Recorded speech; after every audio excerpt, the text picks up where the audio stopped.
안녕하세요. 맹꽁이 여서입니다. 저는 70대입니다. 제가 어려서부터 꾸준하게 일기를 쓰는 습관이 있었어요. 그래 결혼할 때까지 일기를 썼었는데 결혼할 때 가져오려고 하니까 굉장히 유치하고 창피한 것 같아서 싹 다 불을 태웠어요. 그리고 결혼해서 또 쭉 일기를 써왔거든요.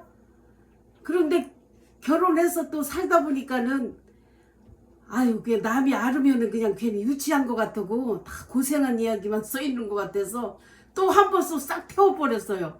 그래가지고 2009년서부터 또 다시 쓰기를 시작을 했는데 지금 이제 이렇게 70대가 넘으니까 이걸 일기만 써가지고 다 버린다고 생각하니까 너무 좀 아쉬운 생각이 있고, 또 요즘은 세상이 좋은 세상이라 이렇게 유튜브로 남기면은 또 함께 또 보시고 공유하실 분도 계실 것 같고, 저도 더 저장하기가 좋을 것 같아서 이렇게 맹꽁이 여사로 유튜브를 시작하게 되었습니다. 오늘 이렇게 읽어드리는 것은 제일 오랜 기억이에요. 어렸을 때 기억이 나는데 그 기억은 지금까지 잊혀지지가 않아요. 그래서 여기다 이렇게 써놨는데 그걸 한번 읽어보겠습니다. 가장 오래된 기억. 동생과 나는 2살 터울이다. 난 동생이 태어날 때 엄마가 진통을 하셨던 기억을 아련히 생각이 난다. 아랫목에다 자리를 깔고 그곳에 볏짚을 깔고 엄마는 누워서 진통을 하셨다. 누군가가 따뜻한 물을 세숫대에 떠오던 기억도 아련히 생각이 난다. 그때가 내 나이가 아마 2살로 기억을 하는데 그때 생각이 떠오르는 걸 생각하면 정말로 신기한 일입니다. 그리고 생각나는 것은 우리 집이 이사하던 때였습니다. 춘홍이는 우리 동네 그 아랫집에 살던 친구예요. 춘홍이네 집터에서 살다가 꼭대기 집으로 이사하던 때가 아닌가 기억이 됩니다. 많은 생각은 안 나고 엄마가 나를 업고 이삿짐을 머리에 이고 날랐던 기억이 납니다. 오빠도 기억을 합니다. 내가 엄마 등에 업혀 있을 때 제 바로 아래 막내 오빠가 아가 하면서 내 손을 잡았던 기억이 생각이 납니다. 그런 기억들이 가장 오래된 기억입니다. 제 삶에 제일 오래된 기억이 이 기억입니다. 다음에 또 어렸을 때 시골에서는 소를 먹이러 산으로 끌고 가서 동네 아이들이 산에 가면 그냥 소를 풀어놓으면은 소들이 그냥 제 마음대로 풀을 뜯어 먹잖아요. 그래서 그렇게 했거든요. 그 기억을 또 적어보았습니다. 소 먹이러 가는 아이들. 제목. 옛날에는 집집마다 소가 기본으로 한 마리씩은 있었다. 애들이 학교에 다녀오면 소를 끌고 산으로 풀을 먹이러 가곤 했었다.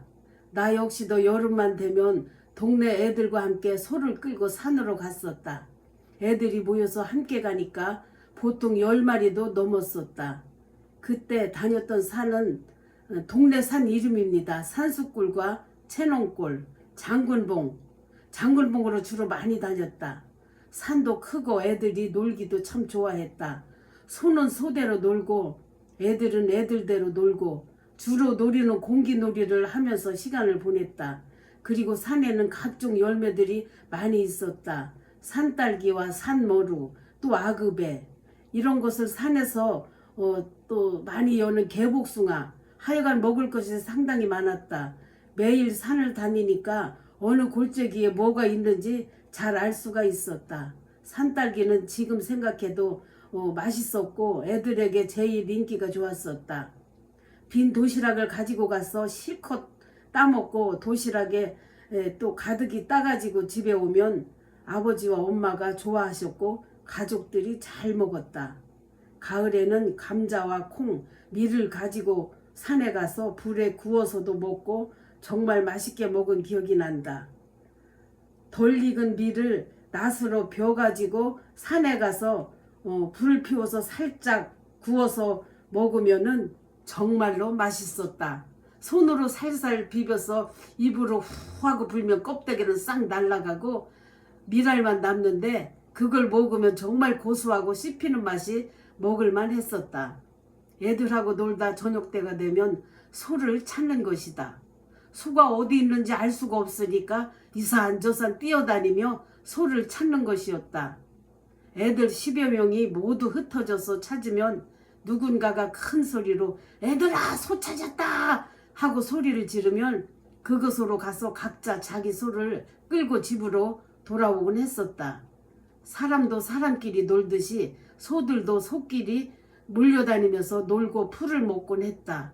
몇 시간을 풀을 먹었으니 소들이 모두 배가 빵빵하게 임신한 것처럼 불러 있었다. 배부른 소를 집에 가서 외양간에 메어 놓으면 아버지께서 소풀 잘 미구고 왔다고 칭찬을 해주곤 하셨다. 그런데 가끔 소가 이탈해서 남의 집 밭으로 가서 곡식을 모두 먹어버리는 날도 가끔 있었다. 그런 날이면 큰 난리가 났다. 밭 임자가 집에까지 찾아와서 물어내라고 큰 소리를 치곤 했다. 어떻게 해결을 했는지 난 알 수가 없지만 난 아버지에게 호되게 야단을 맞곤 했다. 소 안 보고 놀기만 했다고 어찌나 무섭게 야단을 치시던지 그때는 아버지가 야속하고 엄청 무서웠다. 그리고 어느 때는 소를 잃어버리기도 했었는데 난 그런 일이 없었지만 친구의 소가 없어졌어도 다른 소는 다 있는데 친구의 소만 안 보이는 것이었다. 겁이 나서 집에도 못 오고 애들끼리 소를 찾다가 못 찾으면 결국은 어른들에게 알렸는데 그날은 온 동네 사람들이 건전지를 가지고 온 산을 뒤지고 소를 찾아 나서곤 했었다. 그런데 이상한 것은 소가 무서움을 많이 타는 동물이다. 밤에는 소가 숨소리도 못 내고 큰 나무 밑에나 아니면 바위 밑에서 꼼짝 안 하고 누워있는 것이었다. 그래서 소를 잃어버리면 찾기가 엄청 힘들었다. 영영 잃어버린 적은 없었지만 그 시절에는 소가 큰 재산이었다. 재산 목록이 1호쯤 되었을 것이다. 하여간 매일 소를 끌고 산으로 다녔다. 우리 동네 장군봉은 참 아름다운 산이다. 바위도 많고 산딸기와 산포도도 많았던 것으로 기억이 된다. 고사리도 많았고 옹달샘도 있어서 놀다 목이 마르면 납작하게 엎드려서 목을 축이곤 했다. 소도 목마르면 그물을 같이 먹었다. 큰 참나무 잎을 오그려서 물을 떠먹을 때도 있었다. 가끔은 가재를 잡아서 구워 먹기도 했다. 그리고 땡땡이 농구를 끊기도 했다. 댕댕이 농구는 큰 고무줄 같은 그런 식물이에요. 그거를 끊었다는 뜻입니다. 그 넝쿨로 엄마가 그릇을 엮기도 했다. 댕댕이 넝쿨은 껍질을 벗겨서 색색으로 물을 들여서 그릇을 만들면 정말 예뻤었다. 삼태기도 만들고 보고리도 만들고 채반도 만들고 둥구먹도 만들고 방석도 만들고 하여간 여러 가지 그릇을 만들어서 시장에 팔기도 했었다. 처마 밑에 쭉 걸어놓으면 보기도 좋았다. 나는 매일 댕댕이를 끊어왔었다. 많이 끊을 때는 둘둘 말아서 허리춤에 차기도 하고 머리에 쓰기도 하고 빨리 와서 엄마가 기뻐하는 얼굴을 보려고 뿌듯한 마음으로 소를 몰고 집에 오곤 했다. 또 생각나는 것은 산에서 내려다보면 산 아래 자그마한 암자가 절이 있었다. 작은 암자가 있었어요. 여름에 더우니까 그때는 전기도 없고 선풍기도 없을 때라 오직 샤워와 부채질이 더위를 피하는 길이었다. 그런데 어느 날 그날은 우리 또래보다 큰 오빠들이 소를 끌고 산에 왔었는데 산 아래 암자 절 쪽을 보니까 스님들이 옷을 홀랑 벗고 목욕을 했었다. 그 모습을 본 오빠들이 본 것이다. 지금 생각하면 오빠들이 사춘기 때인 것 같았다. 합창을 하듯이 두 손으로 나팔처럼 하고는 중 뭐뭐 봐라 하고 소리를 질렀다. 그런데 스님들이 그 소리를 듣고 우리를 쫓아오는 것이었다. 설마 했는데 스님들이 애들을 혼내주려고 산으로 올라오는 것이었다. 난 너무 무서웠다. 오빠들은 모두 도망가고 쪼무레기 여자애들만 남아서 나는 안 그랬어요 하면서 스님들께 싹싹 빌기만 했다. 기억이 거기까지다. 그런데 오빠들이 스님에게 붙잡혔는지 그것도 모르겠다. 아마 잡혔으면 반은 죽었을 것이다. 스님들이 여럿이서 엄청 화가 난 얼굴이었었다. 어느 날 비 오는 날은 골짜기 움푹 패인 곳에다 집을 지었다. 큰 나무로 양쪽에 걸쳐놓고 소나무를 겹겹이 올려놓으면 비를 피할 수 있었다. 그때는 우산도 없었다. 우산은 학교 갈 때나 비닐 우산이면 만족했다. 쪼무레기들이 10여 명이 옹기종기 앉아서 시시덕거리며 놀면 얼마나 재미있었는지 지금 생각해도 지혜롭고 참 재미도 있었다. 집에 올 때 애들이 쭉 일렬로 소를 끌고 오면 채농굴쯤 산을 얘기하는 겁니다. 채농굴쯤 오면 저 멀리 대전이 보였는데 전기불이 반짝반짝, 그곳은 꿈의 도시요. 정말 아름다워 보였다. 태풍이 지나간 자리입니다. 시골에서 태풍이 오면 엄청난 피해가 있었습니다.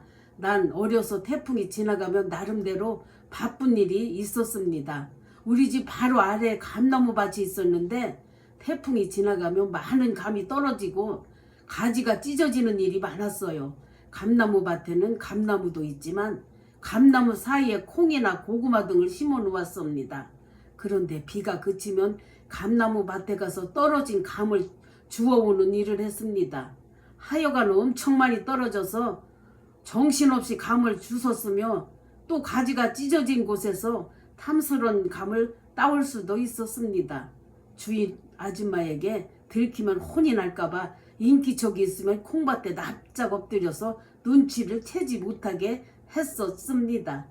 집으로 가져오면 엄마가 물을 끓여서 항아리에 울리는 것이었습니다. 땡감이라 뜰버서 먹을 수가 없었지요. 온 가족이 간식으로 먹기도 좋았습니다. 또 태풍이 불면 종배네 집 앞, 종배는 우리 아랫집 아이의 이름입니다. 종배네 집 앞에 감나무에서 떨어지는 홍시감을 줍는 재미도 정말 재밌었습니다. 애들과 함께 눈을 비비며 홍시감을 찾곤 했었지요. 지금 생각해도 홍시감이 정말 맛있었지요. 우리 집엔 감나무가 한 그루도 없었습니다. 어려운 시절이라 사다 먹을 수는 없고 태풍이 지나가면 우리 집은 감을 실컷 먹을 수 있어서 좋았습니다. 오늘은 여기까지 하겠습니다. 꾸준히 제 일기장을 읽으면서 공유하겠습니다. 감사합니다.